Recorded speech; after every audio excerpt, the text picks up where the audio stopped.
Бүгін біз дайын шаблонмен жұмыс жасауды үйренеміз. Ол үшін PicsArt'та қажет шаблонымызды ашып аламыз, банбанеркамыздың. Енді астынан рисовать деген кисточканың суретін таңдап, PicsArt'тың арнайы жеке арнасына түсеміз. Жоғарғы жақтағы слойдың суретін басып, екі слойдың орнын ауыстыратын боламыз. Бұл бізге фонымыз мына банбанерканың дайын шаблонының астында тұруы үшін қажет.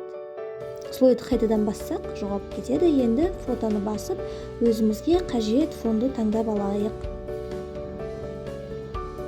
Размерін келтіріп аламыз. Міне слойды басып, егер екеуінің орнын ауыстырсақ, фонымыз бетіне шығып кетеді қайтадан. Сондықтан бізге фонымыздың слойы астында, банбанерканың бетінде тұруы қажет. Енді стикер қою үшін тағы да слойды басып, плюсты басу арқылы пустой слой деп таңдап аламыз да, пустой слойымызды екеуінің ортасына қоямыз. Бұл пустой слойға біз қазір стикер қоятын боламыз. Мен стикерді Telegram каналынан жүктеп алдым. Сіздер Telegramнан немесе PicsArt'тың өзінің стикерін таңдасаңызға болады.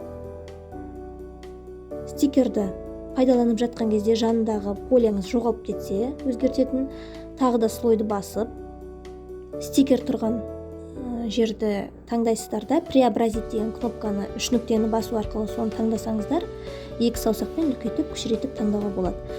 Қазір көпшіліктің жасайтын қателігін көрсетем. Ол фонның үстіне стикер қоя салу.